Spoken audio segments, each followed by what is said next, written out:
Lucille and Leonard Kensington's love story began like a fairy tale. They met as undergraduates at Brookfield College, where Lucille studied art and Leonard pursued a degree in business administration. Lucille captivated Leonard from the moment he saw her by the campus lake. Leonard, tall and charismatic, with a disarming smile, wooed Lucille with his charm and ambition. They married shortly after graduation, dreaming of building a life together in their hometown. Lucille secured a position as an art teacher at a high school, where her passion for creativity and nurturing young talent quickly made her a favorite among students and faculty alike. Leveraging his family connections, Leonard landed a job at a prestigious local investment firm, climbing the corporate ladder with remarkable speed. As the years passed, the Kensingtons became pillars of the Brookfield community. They were fixtures at galas and town council meetings.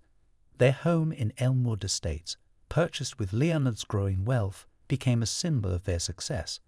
Lucille's artistic touch was evident in every room, from the hand-painted murals in the living room to the carefully curated sculptures in their backyard. To the outside world, Lucille and Leonard were the epitome of a power couple. They complemented each other perfectly. Lucille's creativity balanced Leonard's business acumen. Her warmth softened his sometimes brusque demeanor.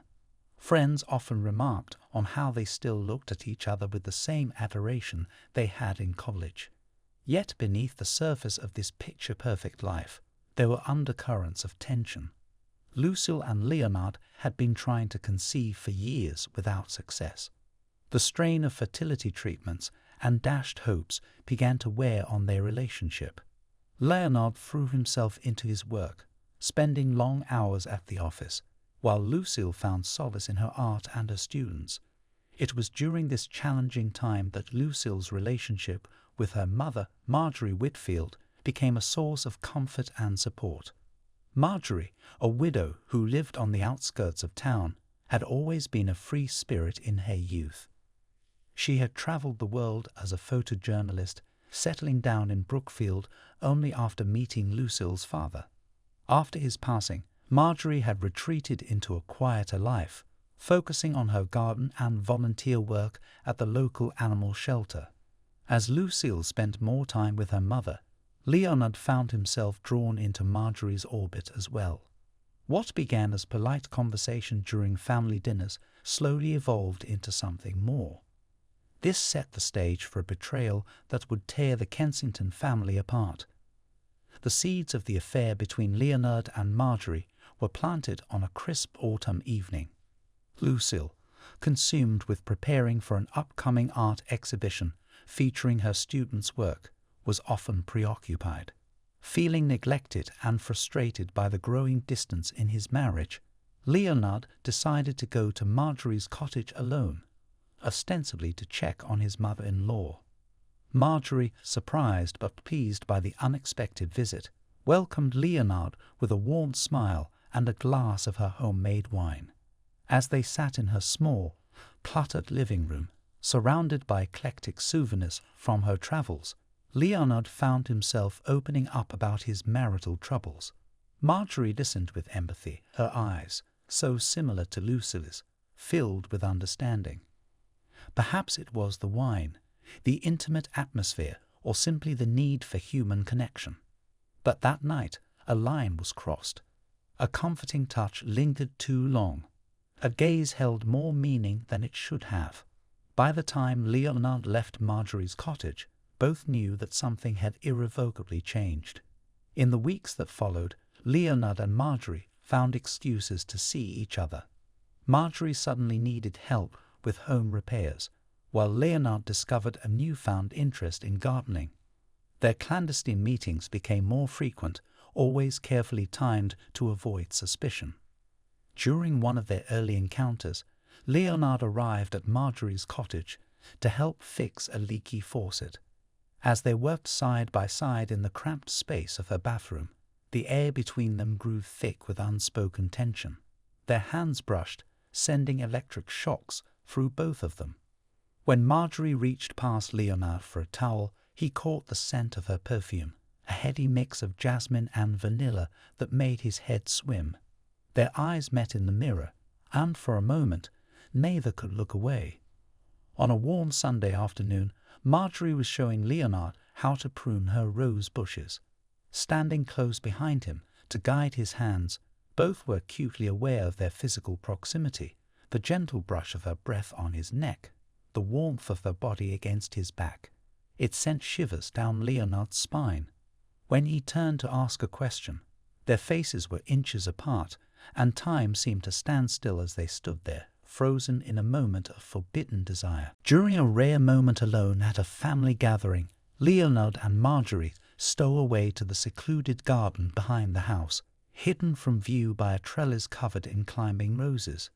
They gave in to their desires. Their kisses were urgent, their hands roaming with a desperation born of stolen moments. As they heard Lucille's voice calling for them, they quickly separated, straightening their clothes and hair.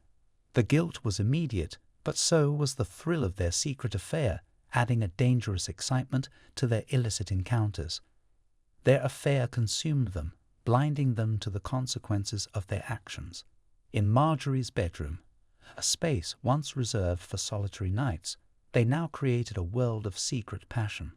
The creak of bed springs and hushed whispers became a symphony of their illicit love, playing out against the backdrop of familial betrayal. As their physical intimacy deepened, so too did their emotional entanglement.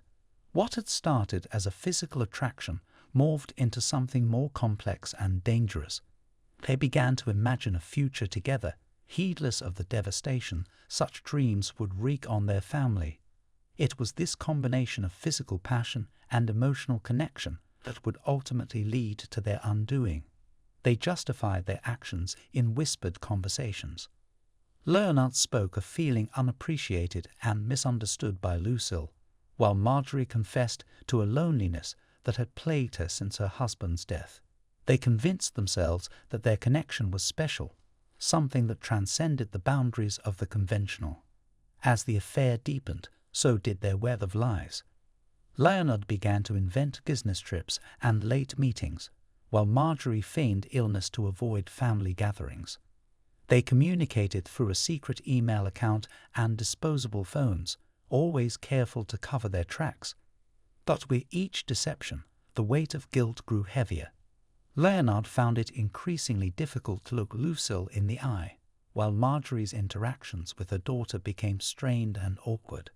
The very relationship that had once been Lucille's source of comfort was now tainted by betrayal. Neither Leonard nor Marjorie could have foreseen the devastating consequences their actions would have on the entire Kensington family. As they continued their illicit liaison, they remained oblivious to the suspicions beginning to form in Lucille's mind. The first inkling that something was amiss came to Lucille on a rainy Tuesday afternoon. She had decided to surprise Leonard with lunch at his office, only to be told by his confused secretary that he had left early, mentioning a meeting with a client. Lucille brushed it off as a miscommunication, but a seed of doubt had been planted. Over the following weeks, Lucille began to notice subtle changes in Leonard's behavior. He was more distracted, often lost in thought during their conversations. His phone would buzz at odd hours, and he would step out of the room to take calls in hushed tones. When questioned, Leonard would dismiss her concerns with vague explanations about work stress and important deals in the pipeline. Lucille's artistic sensitivity, usually a source of joy in her life, now became a curse as she picked up on minute details that others might have missed. The faint scent of unfamiliar perfume on Leonard's clothes, a lipstick smudge on a coffee mug he brought home from the office, the way he sometimes avoided her touch.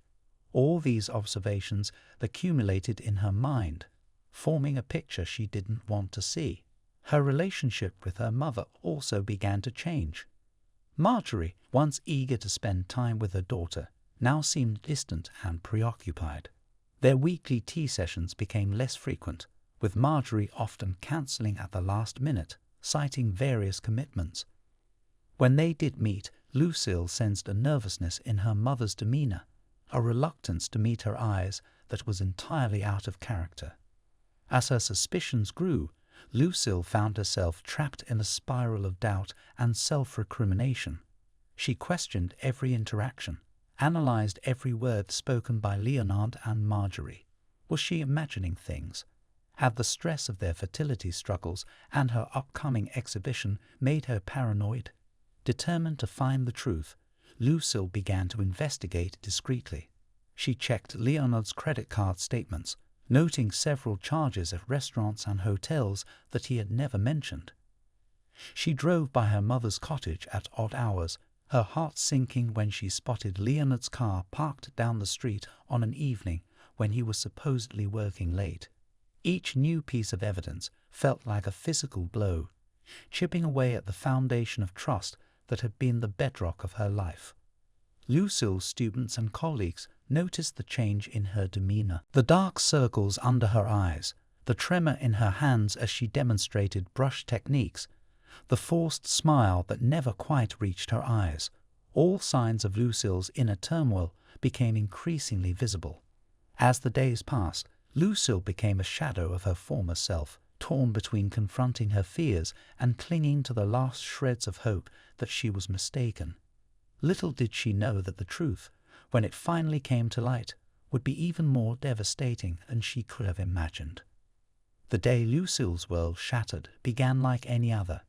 It was a Saturday, and she had spent the morning at the school, putting the finishing touches on the student art exhibition. Leonard had left early, mumbling something about a golf game with clients. As Lucille drove home, her mind preoccupied with last-minute details for the upcoming show, she decided on a whim to stop by her mother's cottage. Perhaps a cup of tea and a chat would help calm her nerves. As Lucille turned onto the quiet lane leading to Marjorie's home, her heart nearly stopped. Parked outside was Leonard's sleek black sedan. For a moment, Lucille sat in her car, hands gripping the steering wheel. She told herself there could be an innocent explanation, but deep down she knew. With trembling legs, Lucille approached the cottage. The curtains were drawn, but through a gap she could see movement inside. Taking a deep breath, she used her key to unlock the door, pushing it open as quietly as possible. The sight that greeted her would be forever seared into her memory. There, on the floral-patterned couch, Leonard and Marjorie were locked in an intimate embrace, oblivious to the world around them. Marjorie's hair was disheveled, Leonard's shirt partially unbuttoned. On the coffee table, 2 half-empty wine glasses stood as mute witnesses to their betrayal. For a moment, time seemed to stand still. Then, as if sensing her presence, Leonard and Marjorie looked up, the expressions on their faces a mix of shock, guilt, and a flicker of defiance. What followed was a blur of emotions and accusations. Lucille's anguished cry broke the silence, startling the guilty pair. Leonard jumped to his feet, stammering excuses and pleas. Marjorie remained seated, her face ashen, tears streaming down her cheeks.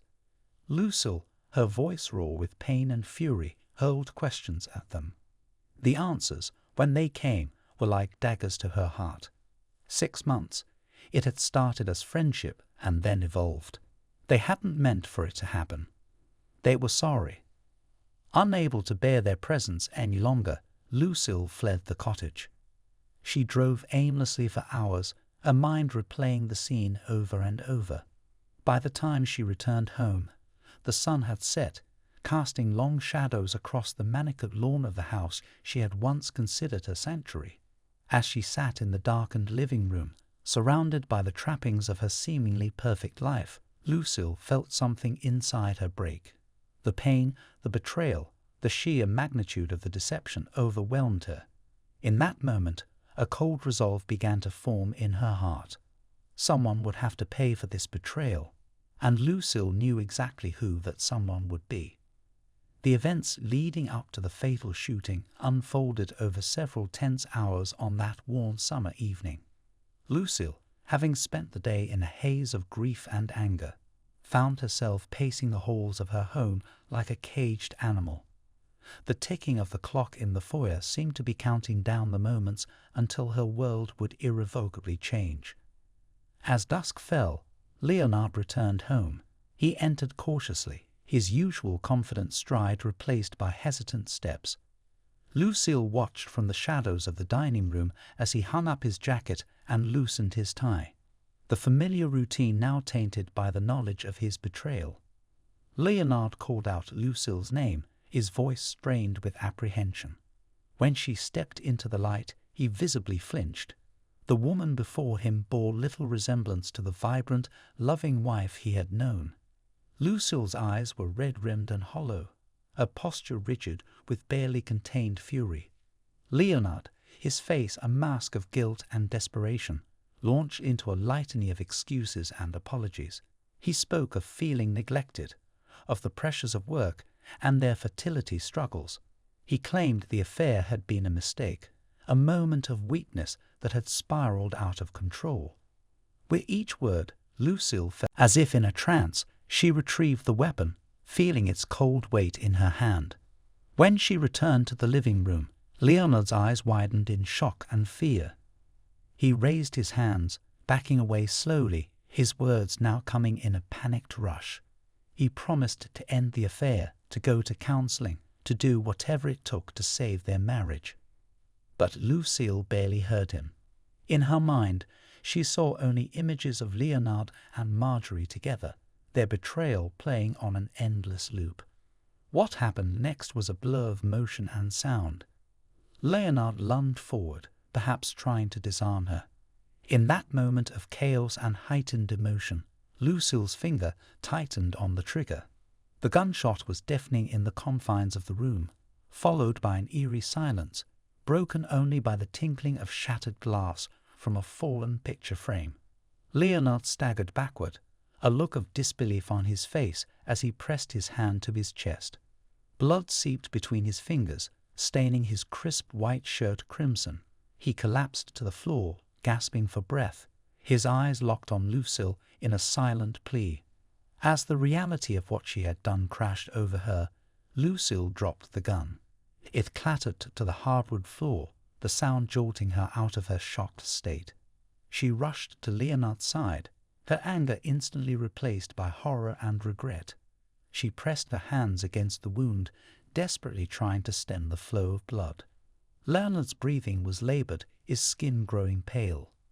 With trembling hands, Lucille reached for her phone, dialing 911. Her voice shook as she gave the dispatcher their address, pleading for an ambulance to hurry. As she waited for help to arrive, she cradled Leonard's head in her lap, whispering a mixture of apologies and pleas for him to hold on. The next few minutes felt like an eternity. Neighbors, alerted by the gunshot, began to gather outside. Through the window, Lucille could see curious faces peering in, their expressions shifting from concern to shock as they took in the scene. She heard muffled voices, someone shouting about calling the police. When the paramedics finally arrived, they worked swiftly to stabilize Leonard. Lucille watched, numb with shock, as they loaded him onto a stretcher and rushed him to the waiting ambulance. As the sirens faded into the distance, Lucille found herself alone in the house, surrounded by the evidence of her actions. It wasn't long before the police arrived. Detective Minna Davis took charge of the scene, her keen eyes taking in every detail as officers secured the area and began collecting evidence. Detective Davis approached Lucille, who sat motionless on the blood-stained couch. In a gentle but firm voice, Davis informed Lucille of her rights and asked if she understood what had happened.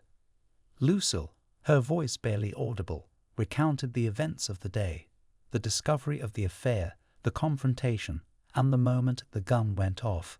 Throughout her statement, she seemed almost detached, as if she were describing something that had happened to someone else.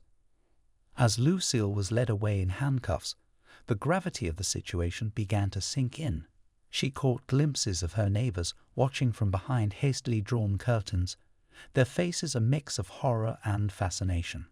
At Brookfield General Hospital, Leonard clung to life in the intensive care unit. The bullet had missed his heart by mere inches, lodging dangerously close to his spine. He underwent multiple surgeries, and the steady stream of colleagues and family friends visited, their hushed conversations in the waiting room filled with speculation and disbelief. Marjorie, racked with guilt and shame, attempted to visit Leonard, but was turned away by his family. She retreated to her cottage, refusing to answer calls or open her door. The weight of her role in the tragedy seemed to age her overnight, her once vibrant demeanor replaced by a haunted, hollow-eyed look. Detective Davis, meanwhile, delved deeper into the case. She interviewed friends, colleagues, and family members, piecing together the events that had led to that fateful night. The more she uncovered about the Kensington family's history and the affair between Leonard and Marjorie, the more complex the case became. As the investigation progressed, public opinion in Brookfield began to shift. What had initially been seen as a clear-cut case of attempted murder in a fit of rage was revealed to be a tragedy born of betrayal and shattered trust. The town found itself divided, with some sympathizing with Lucille's plight, while others condemned her actions as inexcusable, regardless of the circumstances. One of the most crucial pieces of evidence came from an unexpected source. Lucille's best friend and fellow art teacher Zora came forward with a series of text messages from the weeks leading up to the shooting.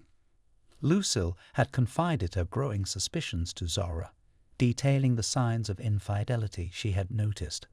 The messages revealed Lucille's emotional turmoil and her struggle to confront the truth, providing valuable insight into her state of mind. Inside the packed courtroom, the air was thick with tension as the judge called the proceedings to order. The prosecution, led by the ambitious District Attorney Vincent Harding, painted a picture of Lucille as a vengeful woman who had committed a premeditated act of violence. Harding argued that the shooting was not a crime of passion, but a calculated attempt to punish both her husband and her mother for their betrayal. Lucille's defense team, headed by the seasoned attorney Evelyn Morales, presented a different narrative. They portrayed Lucille as a victim of circumstances, a woman pushed to the brink by an unthinkable betrayal. Morales emphasized Lucille's impeccable character, her contributions to the community, and the extreme emotional distress she had been under at the time of the shooting. In their closing arguments, both the prosecution and the defense made impassioned pleas to the jury. D.A. Harding emphasized the seriousness of the crime and the need for justice, while Morales urged the jurors to consider the extraordinary circumstances and Lucille's otherwise exemplary life. As the jury filed out to begin their deliberations, a hush fell over the courtroom. The fate of Lucille Kensington now rested in their hands, and with it, the resolution of a tragedy that had shaken the town of Brookfield to its core. After 3 days of intense deliberation, the jury returned with their verdict. They found Lucille Kensington guilty of aggravated assault, a lesser charge than the attempted murder the prosecution had pushed for. The courtroom erupted in a mix of gasps and murmurs as the verdict was read, with Lucille standing stoically beside her attorney, the judge, taking into account Lucille's previously unblemished record and the extraordinary circumstances of the case, sentenced her to 5 years in prison with the possibility of parole after 3 years. Additionally, Lucille was mandated to undergo psychological counseling and complete an anger management program. The sentence was met with mixed reactions. Some felt it was too lenient, given the severity of the crime. Others believed it appropriately balanced justice with compassion. As Lucille was led away from the courtroom, the weight of her actions and the long road ahead seemed to finally settle on her shoulders. Leonard, having recovered from his physical wounds, but forever changed by the experience, had moved to a different state to start anew. He and Lucille had divorced during her incarceration, their communication limited to formal letters and occasional phone calls. Despite the pain of their shared past, there was a tentative forgiveness between them, born of mutual understanding and regret. Marjorie had retreated from public life entirely, She lived as a virtual recluse in her cottage, her only contact with the outside world being the occasional visit from a home health aide. The weight of her role in the tragedy had taken a severe toll on her health and spirit. As Brookfield slowly healed and life moved forward, the story of Lucille, Leonard, and Marjorie remained a powerful reminder of how quickly and irrevocably lives could change. It challenged the townspeople to examine their own relationships, to value the trust placed in them by their loved ones, and to consider the far-reaching impacts of their choices. During her time in prison, Lucille faced the harsh reality of her actions daily. She immersed herself in therapy and counseling sessions, determined to understand the deep-rooted emotions that had led her to that fateful day. She also found solace in art, spending hours painting and drawing, using her creativity as a way to process her grief and anger. Her artwork began to draw attention even behind bars, with some of her pieces being showcased in local exhibitions, sparking renewed discussions in Brookfield about the thin line between passion and desperation. 3 years later, Lucille stood before the parole board, her demeanor calm and reflective.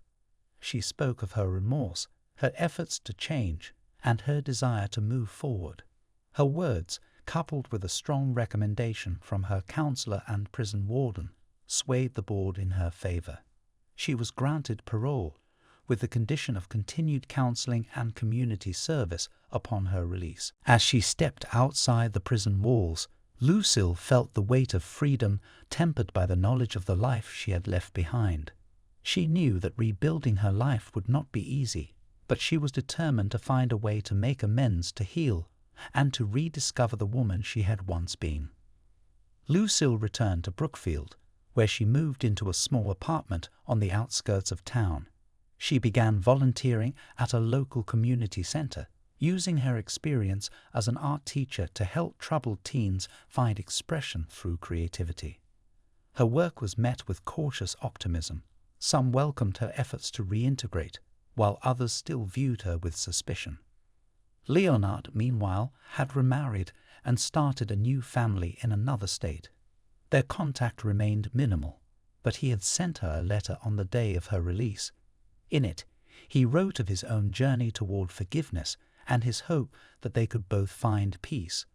Marjorie, now frail and isolated, remained in her cottage. Rumors swirled that she had written a memoir detailing her side of the story, but it remained unpublished, a private testament to her own suffering and guilt. Life in Brookfield continued, but the echoes of that summer day lingered. The town had changed, its innocence slightly tarnished, but it also grew in understanding and empathy. Lucille, Leonard, and Marjorie had become more than just names in a scandal. They were reminders of the complexities of love, betrayal, and the human capacity for both destruction and redemption. And so, as Lucille walked through the town square, she felt the curious gazes, the whispers, but also the occasional nods of recognition and support. She knew she had a long way to go to rebuild her life, but she was no longer the woman defined by a single tragic moment. She was a woman who had faced the darkest parts of herself and had chosen to step back into the light.